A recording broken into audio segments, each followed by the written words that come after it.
वक्फ संशोधन विधेयक संसद में पास हो गया है, लेकिन जो लोग संसद में अपने जिनके मंसूबे कामयाब नहीं हुए, जो रोकना चाहते थे, वो अब सड़क जाम करने की धमकी दे रहे हैं। जैसे AIMIM के प्रमुख असदुद्दीन ओवैसी ने संसद भवन में ही जो है तो उन्होंने उस प्रस्ताव की कापी प्रतियों को फाड़ दिया था।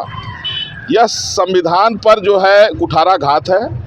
इसलिए अयोध्या से मैं जगत गुरु परमहंस आचार्य, मैं नेताओं को संवैधानिक मर्यादा का पालन करने के लिए अनुरोध कर रहा हूं और चेतावनी भी दे रहा हूं। अगर ये सड़क जाम करने की धमकी दे रहे हैं तो हमारे 18 करोड़ नागा तैयार हैं संवैधानिक मर्यादा की रक्षा के लिए।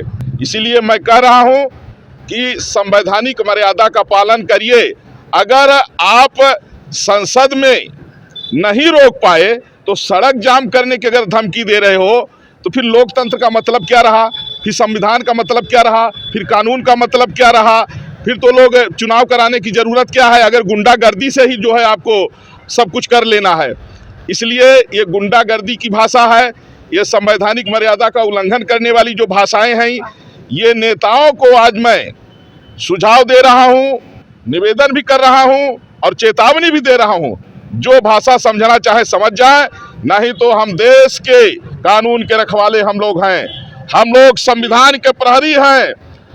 संसद में पास हुए कानून को यदि सड़क जाम करके वो लोग देश का माहौल खराब करना चाहेंगे तो उनके लिए ये चेतावनी है। सड़क जाम करने की धमकी दे रहे हैं, यह दुर्भाग्यपूर्ण है कि संवैधानिक मर्यादा पर यह कुठाराघात है। असदुद्दीन ओवैसी जैसे लोग वक्फ संपत्तियों का निजी स्वार्थ में उपयोग कर तरह से उन्होंने कापी फाड़ा, यह दुर्भाग्यपूर्ण है, असंवैधानिक है। अगर सड़क जाम करने से ही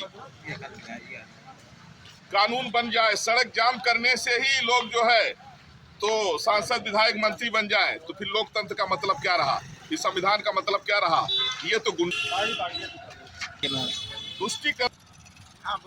तुष्टीकरण से प्रेरित लोग असंवैधानिक बयान दे रहे हैं, धमकी दे रहे हैं, जिसको सुन करके वास्तव में जो संविधान के रास्ते पर चलने वाले लोग हैं उनको मृत्यु के समान पीड़ा हो रही है। इसलिए समाज में अशांति जो फैलाना चाहते हैं, इनके ऊपर कानून का शिकंजा कसा जाना चाहिए। इनको संवैधानिक मर्यादा का एहसास कराने की जरूरत है।